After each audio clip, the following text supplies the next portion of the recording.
రాష్ట్రంలో కూటమి ప్రభుత్వం ఏర్పడిన 19 నెలల కాలంలో రాయలసీమ సాగునీటి ప్రాజెక్టు కోసం దాదాపు 8,000 కోట్ల నిధులను ముఖ్యమంత్రి చంద్రబాబు నాయుడు ఖర్చు చేశారని రాష్ట్ర వన్యకుల క్షత్రియ కార్పొరేషన్ చైర్మన్ సిఆర్ రాజన్ వెల్లడించారు. వైసీపీ ప్రభుత్వంలో రాష్ట్రంలోని అన్ని సాగునీటి ప్రాజెక్టులను పూర్తిగా అస్తవ్యస్తం చేశారని చిత్తూరు పార్లమెంట్ మాజీ అధ్యక్షుడు సిఆర్ రాజన్ అన్నారు.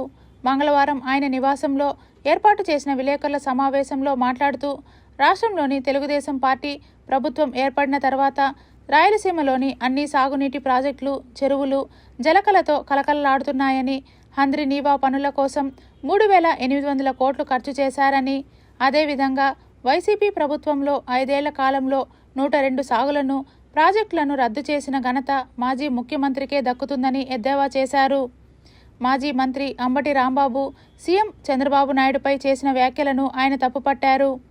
ఇప్పటికైనా వైసీపీ నాయకులు తమ ప్రవర్తనను మార్చుకోవాలని సూచించారు. ఈ విలేకరుల సమావేశంలో చిత్తూరు పార్లమెంట్ కార్యదర్శి మోహన్ రెడ్డి తదితరులు పాల్గొన్నారు. మీరందరూ కూడా ఎవరైనా వెళ్ళి చూసుకోవచ్చు.